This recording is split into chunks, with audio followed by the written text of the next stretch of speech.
Greetings, Body of Messiah. Mark Cooley here with YHWH Assembly in Fort Myers, Florida, bringing you another teaching from Yahweh's laws and commandments. Shabbat Shalom. I pray a double shalom upon your life. Remember, the word shalom means whole, nothing missing, nothing broken, soundness, completeness. So that is my decree and declare and prayer over your life as well as over my own life. I pray that your week was good.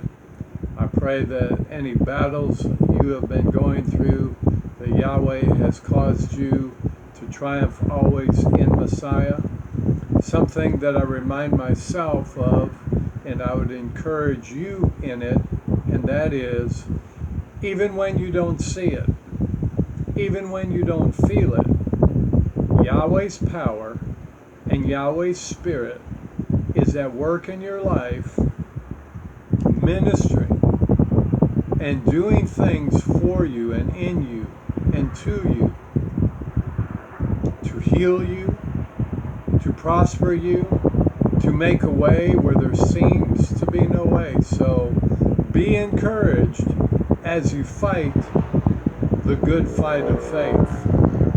And so today, first I want to thank you for tuning in. I want to thank you for being part of our ministry, for your words of encouragement, and for those that have been sending financial offerings in. I just praise Yahweh for you, and I pray that He would, as you give, Luke 6:38 says, that it shall be given unto you, pressed down, shaken together, and running over. So I pray that as soon as you give, that it shall be given to you in whatever area of life that you need, whether it's healing, whether it's family restoration, whether it's peace, whether it's joy, whatever it might be, that He would make a way where there seems to be no way. So today we're going to talk very briefly, or I say briefly, plan is briefly, about the Pesach, the Passover. And so let's first start out in the book of Hebrews. The book of Hebrews, chapter 11, and verse 28. Hebrews chapter 11 and verse 28. It says, through faith, speaking of Moses, through faith he kept the Passover. Through faith he kept the Passover. And that is what you and I need to do. We may not understand it. We may not completely know everything there is to know about it. And that's my wife and I. We were just saying, as we were studying the last couple hours about the Passover and Feast of Unleavened Bread, that there is just so much to understand. And when you're not reared up in it, then you have to study it and study it and study it and study it and grow in it. So be encouraged, even if you don't understand it, even if you don't know what it's all about, or you may not know, just a portion of what it's about. It says here that he kept the Passover through faith. What does your version say? Which verse are you on? Hebrews 11:28. Okay. It says, by belief he performed the Pesach and the sprinkling of blood, lest he who destroyed the firstborn should touch them. And it's referring to Moses, that he performed the Passover, the Pesach. And so that's what you and I need to do. We need to just settle it in our heart that Yahweh's feasts are forever, and we are to observe them. We can't keep the Passover. It's a memorial. It's something we remember. And it's not something we can keep for obvious reasons. We don't have a temple. We're not in Jerusalem, so on and so forth. All right, let's look at, since we're in the renewed covenant, 1 Corinthians chapter 5 and verse 7. 1 Corinthians chapter 5 and verse 7. I'm trying to go slower as I share the scriptures so that people have time that are listening to turn to them. 1 Corinthians chapter 5 and verse 7 says, "Purge out therefore the old leaven, that you may be a new lump, as you are unleavened. For even Messiah, our Passover lamb." So it says here that Messiah, now if you're reading out of a restored names version of the Bible, I have two of them on my lap. One is by Yahweh Restoration Ministries, and the other one is an ISR version, which we really will like. We got it. The thing that I like a lot about the Yahweh Restoration Ministries Restored Names Bible is that they put some notes in there, some references, some teachings. So when you're reading things, especially when you're new to Torah, it gives you explanation of what a verse means or a set of verses, and it references other verses. That's always helpful. So anyways, I'd encourage you, there's three Bibles we read out of: Hebraic Roots Version, the ISR, and the Yahweh Restoration Bible. All of them are around $50. The ISR and the Yahweh Restoration you can order through Amazon, or you can go to Yahweh Restoration Ministries website and order it directly. The Hebraic Roots version you have to order straight through them. You can't get that at Amazon. The nice thing about the ISR that we like is that it's large print. The leather cover is real soft, so it feels real good.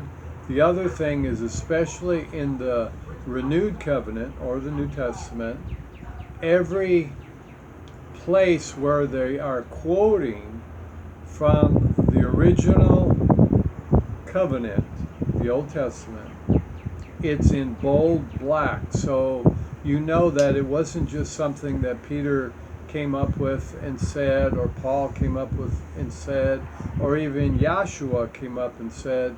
They are literally quoting the Torah or the prophets. And everything in the New Testament that is of Yahweh is founded and based upon the Torah.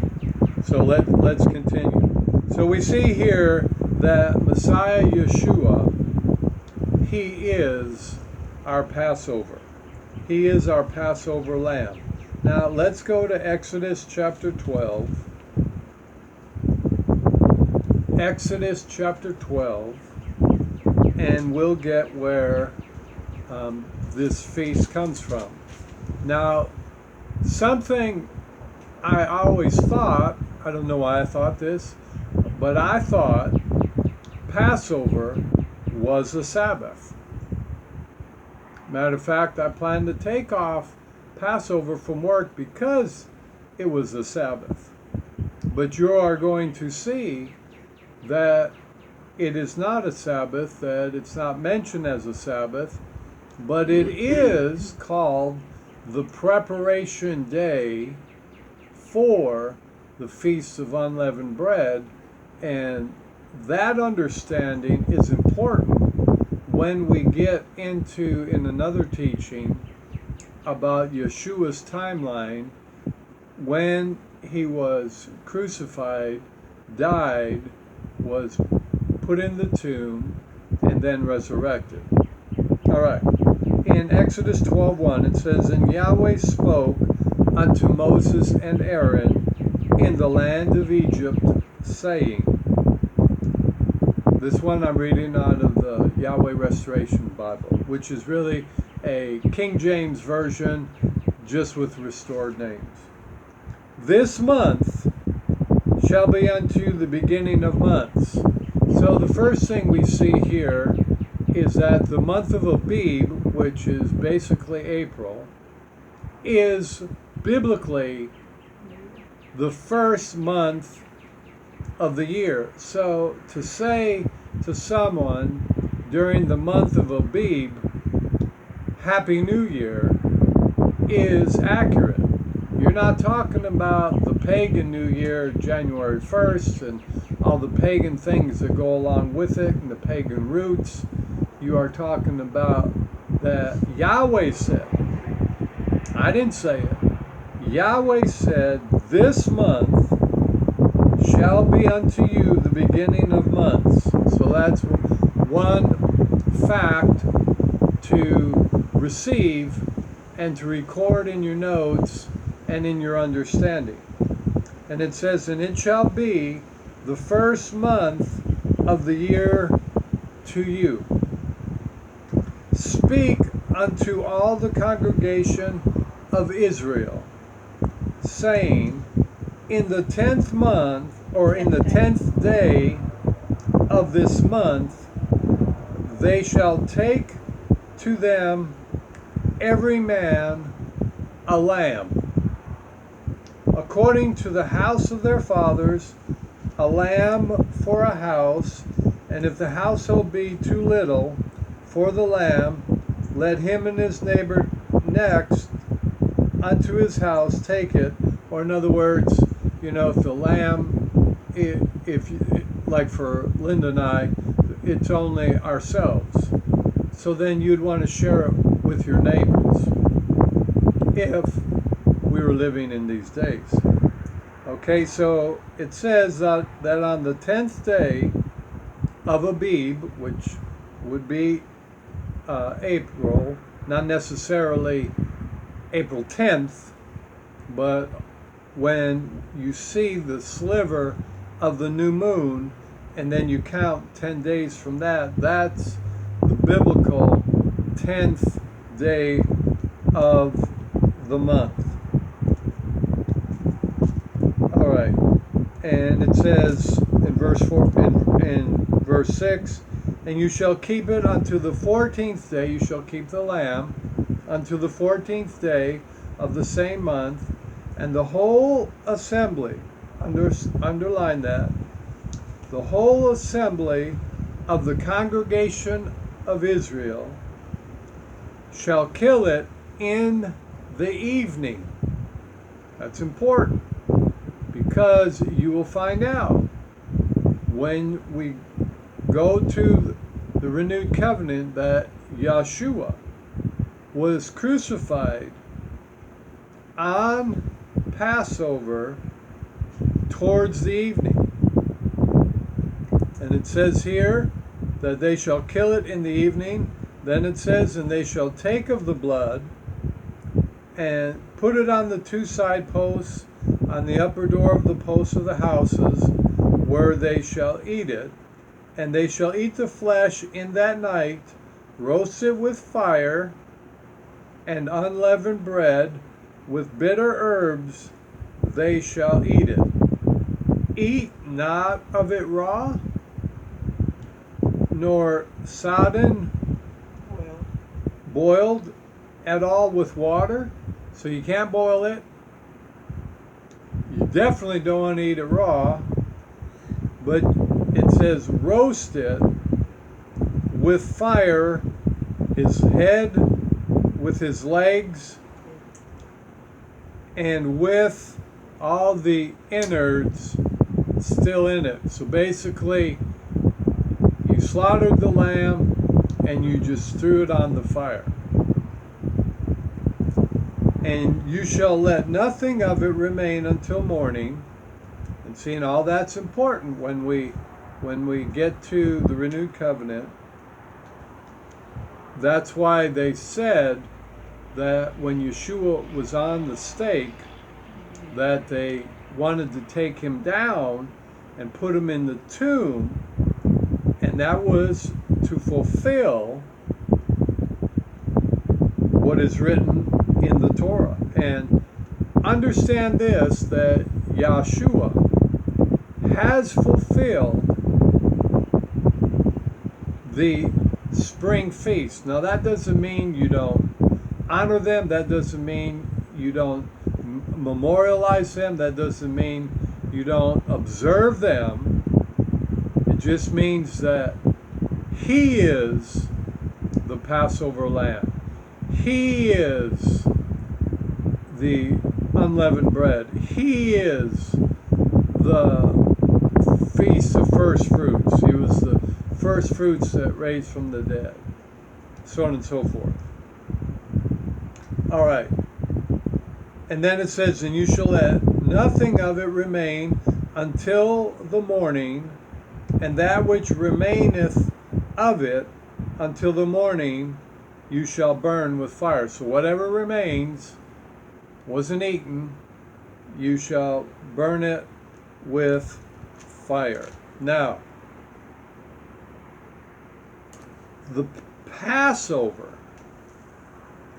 is the first of 7 biblical feasts or observances that we find in the Torah.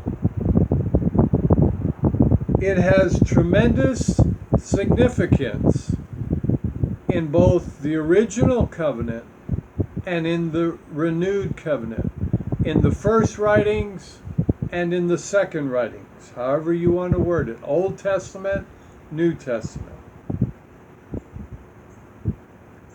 In the original writings, or in the original covenant, it represents the death of the firstborn of Egypt. So that's interesting. That's something, I didn't grasp until last night. That it represents the death of the firstborn of Egypt. Why is that important? Because Yeshua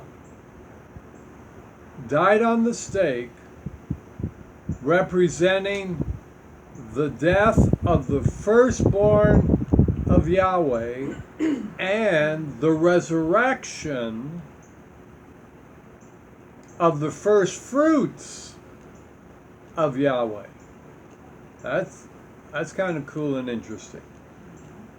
Okay, so in the Old Testament, or in the original writings, it represents the death of the firstborn of Egypt and Israel's release from bondage. So Israel's captivity. They were physically captive. They were physically a prisoner. They were physically a slave to Pharaoh. And this represents, Passover represents their release from bondage. Why is that important? Well, we're going to find out here.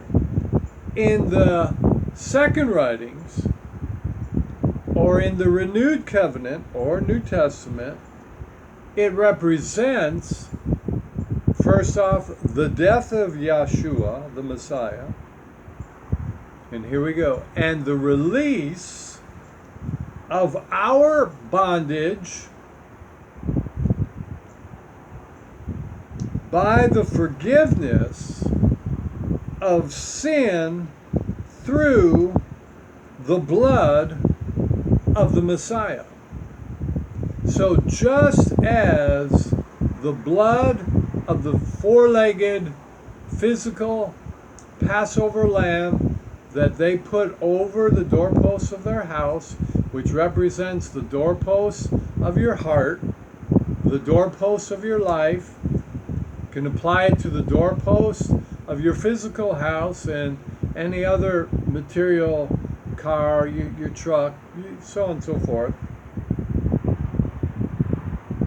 As they put the blood of that Passover lamb over their doorposts, we put, not in a physical sense, but in a spiritual sense, the blood of the Messiah, the Son of Yahweh, over our life, over our house, over our home, over our hearts, over our beings, over our finances, over whatever, spiritually, through our mouth, through our faith. Remember, we started off saying that through faith, Moses kept the Passover.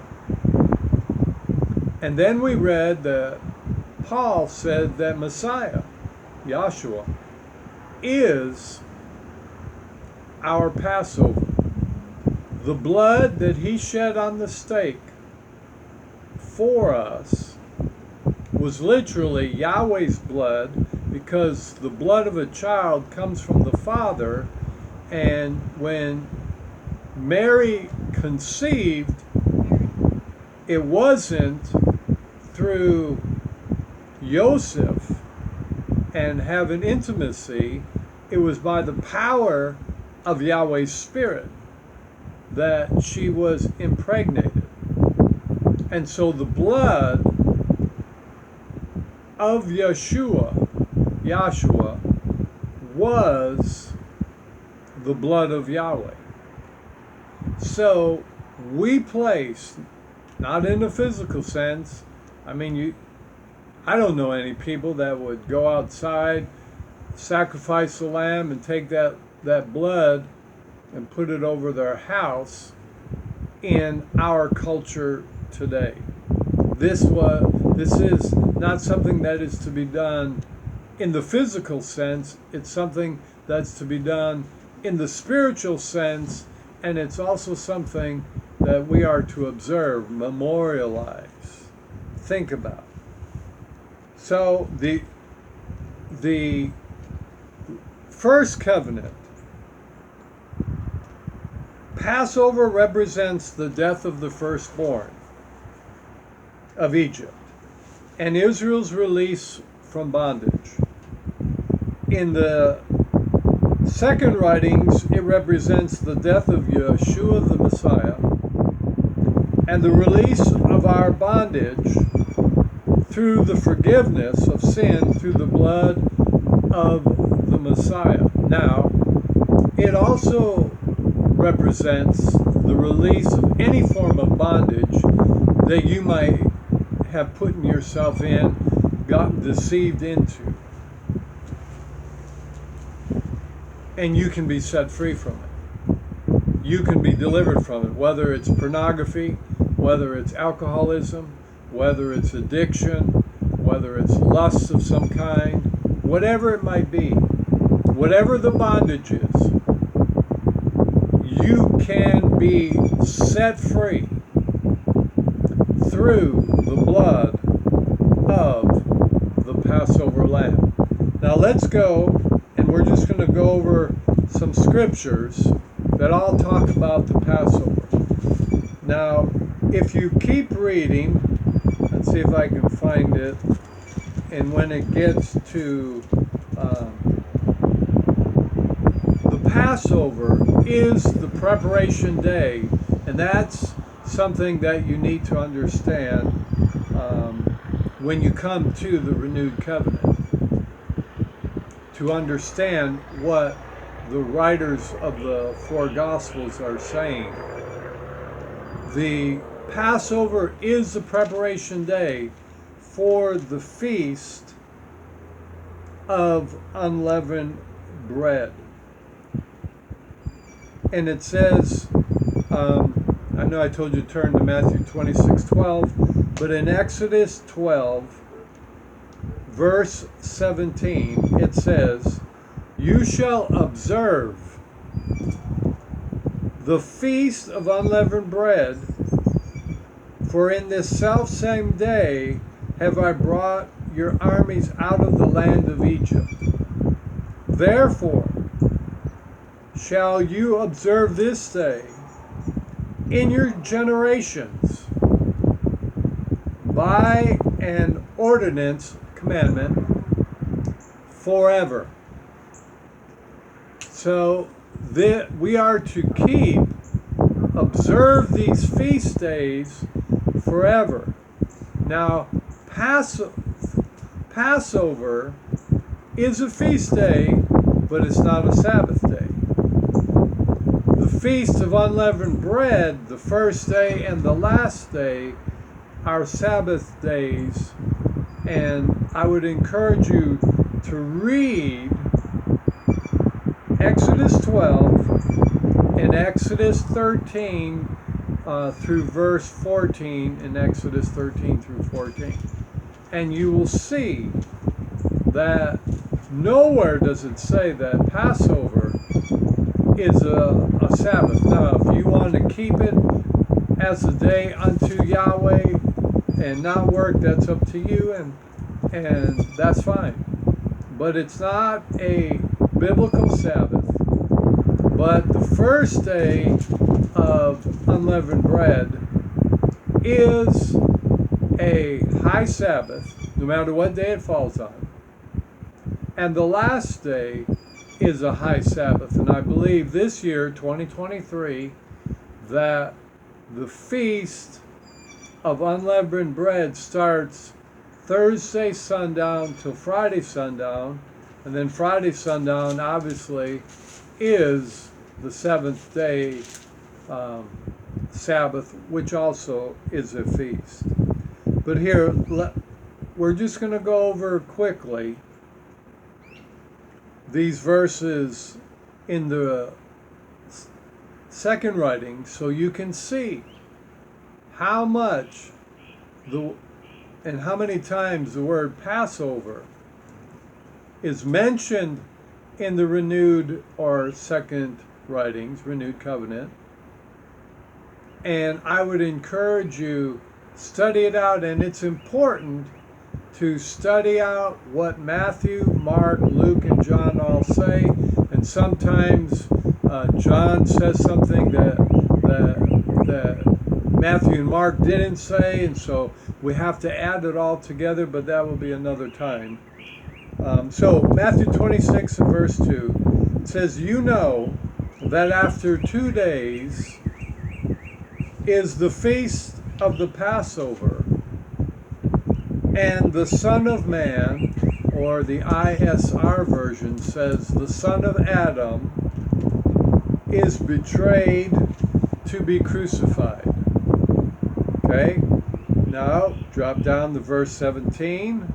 It says, now something that's interesting about verse 2, when it says, "You know that after 2 days the feast of Passover," it's literally talking about the beginning of unleavened bread. Okay, verse 17 says, "Now the first day of the feast of unleavened bread, the disciples came to Yeshua, saying unto him, Where will you have us prepare for you to eat the Passover?" So somewhere, somehow, they were going to have lamb, and if you read in Exodus, all they ate, if I'm accurate in my remembering, was lamb, bitter herbs, Bread. and bread. Uh, I'm just laughing because I was going to say maybe it was garlic bread, you know. Just mess with my wife. Just says, "Oh no." Anyways, so they were asking the Messiah, "Where do you want us to prepare for the Passover?" So there is a preparation. There is a preparation. You know, I've heard other people say that some of them went and got some ground lamb and just grilled it on a grill on an open flame, or they went and bought, some a part of a lamb, like a lamb roast or a lamb shank or a lamb chop or something, and just roasted it. And now I do realize, like my wife is a Whole Foods person. She eats nothing but Whole Foods, which means she doesn't eat meat or dairy or anything like that. So I don't know what people that are Whole Foods people or vegetarians, what they do. Now, something you could do, and it wouldn't affect your health, is just take a small bite Right. of lamb, whether it's from a burger or whether it's lamb chop or whatever. Now I do know this, that when my wife went on Whole Foods and she got that understanding, after a few months her blood pressure was normal before, but her sugar levels came down to normal, where they were a little bit high. Arthritis in her body left, and a number of other things. So there are benefits. And now I eat probably 80% Whole Foods, but I like to have a piece of meat once in a while, or a pizza once in a while, or a hamburger once in a while. Matter of fact, we're going to have burgers tonight, or I am, and people coming over for Shabbat is as well. All right, verse 18. And he said, "Go into the city to such a man and say unto him, The master says, My time is at hand. I will keep the Passover at thy house with my disciples." And then it says in verse 19, "And the disciples did as Yeshua had appointed them, and they made ready the Passover." Another version says that they went to a specific individual, and this person had an upper room that was for guests, or for different things. Maybe they had Shabbat there. I don't know. But so that's interesting, to have a prophet's room. Now we read that in the first covenant, where people had a prophet's room. So when the prophets traveled through, they had a place to lay their head and rest, and so on and so forth. All right. In the book of Mark, it says, verse 1, after 2 days, kind of the same thing, was the feast of the Passover and of unleavened bread. So it says it a little bit different there. And the chief priests and the scribes sought how they might take him by craft and put him to death or kill him. So it wasn't the heathen that were trying to crucify Yeshua. It was the chief priests, the scribes, and then the elders of Israel. All right. Then in verse 12 of that chapter, it says, on the first day of unleavened bread, when they killed the Passover. So that would be Passover. His disciples said to him, where wilt thou that we go and prepare that you may eat the Passover? So it's not the first day of unleavened bread. Some people refer to Passover as the first day of unleavened bread. And then verse 14 says, and wheresoever he shall go in, say to the goodman of the house, the master saith, where is the guest chamber where I shall eat the Passover with my disciples?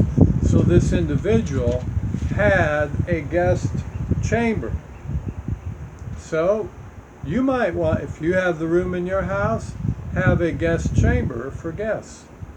And his disciples went forth and came into the city and found as they had said unto them, and they made ready the Passover.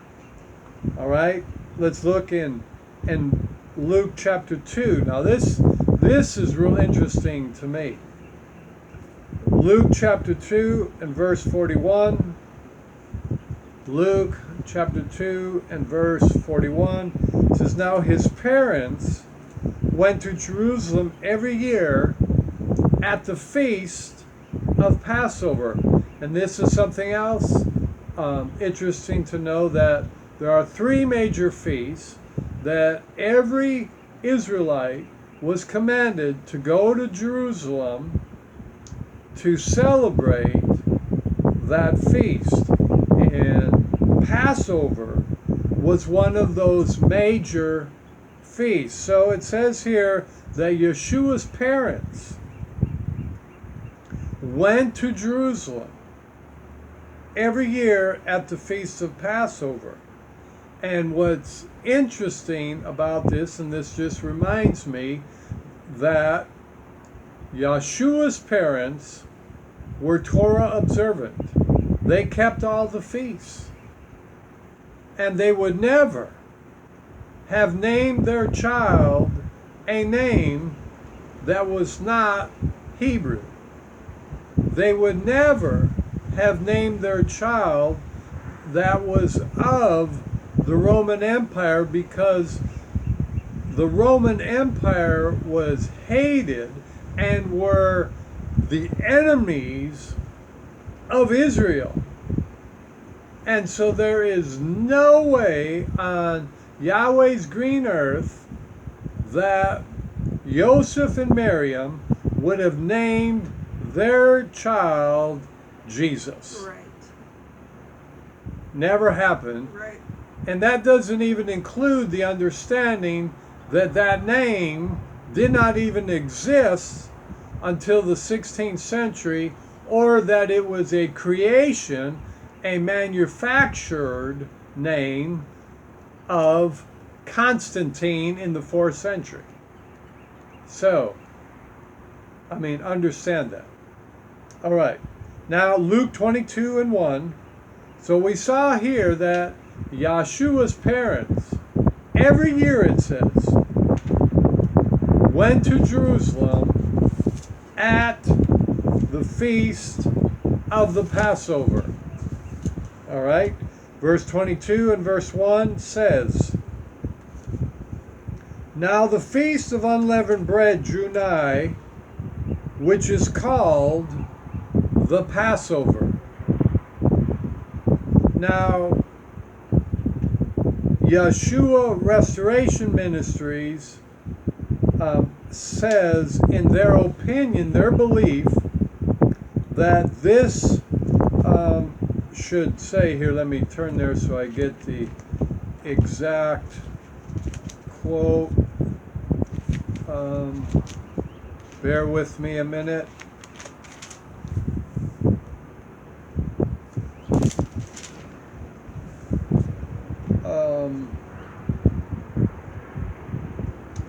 Let's see if I can find.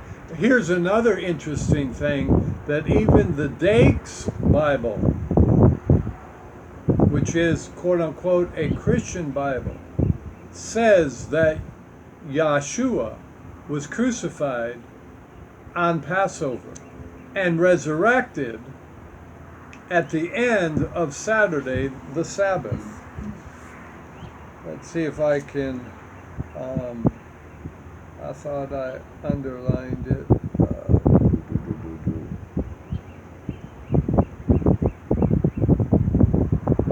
Basically, if I'm remembering what their explanation of Luke 22:1, where this version says, "Now the feast of the unleavened bread drew nigh," which is called the Passover, that they were saying that the feast of unleavened bread isn't called the Passover, but it's the day of preparation for unleavened bread. I'll try to find that. I know it's in here because I read it earlier. I just can't seem to find it at the time.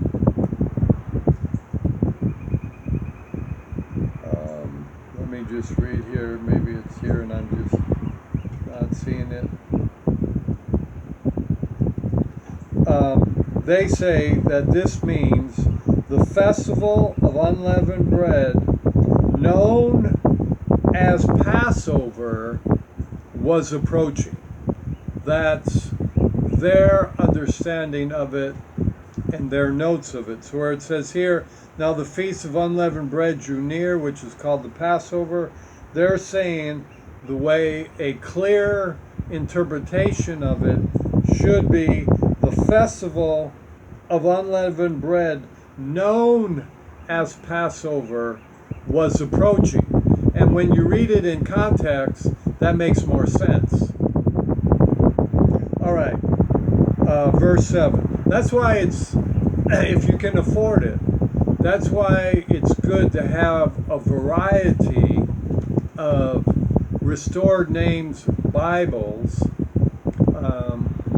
to do these cross references, because a person will say one thing, give you clear understanding of what it means. They'll tell you what it means in the Hebrew or the Greek.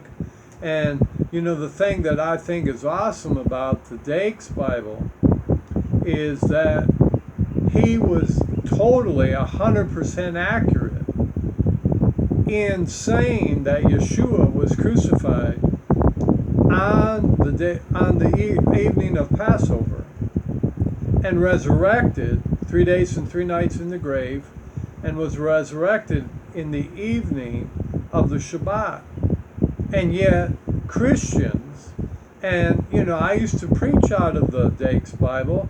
Our pastor back in New Mexico in the 80s, he preached out of a Dake's Bible. Another brother I know, he studied out of a Dake's Bible, and yet we all celebrated and believed that Yeshua, we called him Jesus at the time, died on Friday and rose on Sunday. And yet we had it right there in front of our face. How we missed it, I have no idea, but praise Yahweh, we are seeing it now, just like you might be saying, how did we not see this before? All right. In verse 7 it says, "Then came the day, the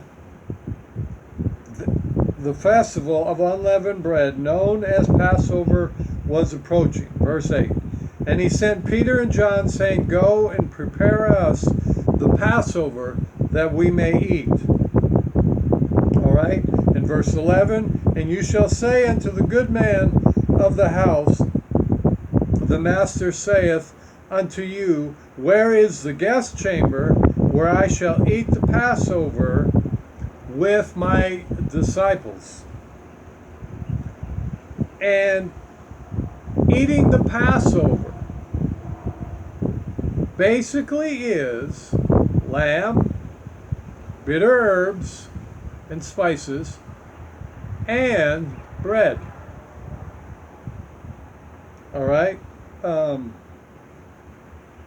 In verse 13 it says, "And they went and found as he had said unto them, and they made ready the Passover." All right. Now, let's look in John chapter 2. I'll go through this pretty quickly. It says, "The Jews but it's not called the Jews' Passover. It's Yahweh's Passover. It says that in the book of Exodus and in the book of Leviticus. And Yahweh's Passover was at hand. And Yeshua went up to Jerusalem. It's the English version that says it's the Jews' Passover, not the Hebrew version. Okay, in John 2:23, now when he was in Jerusalem at the Passover, in the feast day, many believed in his name when they saw the miracles he did. Chapter 6, verse 4, and the Passover was a feast of Yahweh was near. Now, when you read the book of John, it's going to talk about 3 Passovers. And so was this 3 different years of different Passovers that they're referring to? Or was it the same Passover?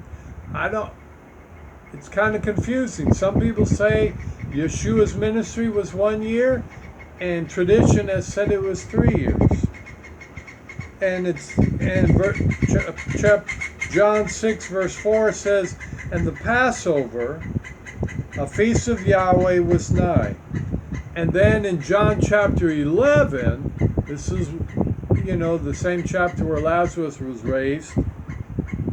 It says, and Yahweh's Passover was nigh at hand, and many went out of the country up to Jerusalem before the Passover to purify themselves. See, it's all over the place that they observed the Passover.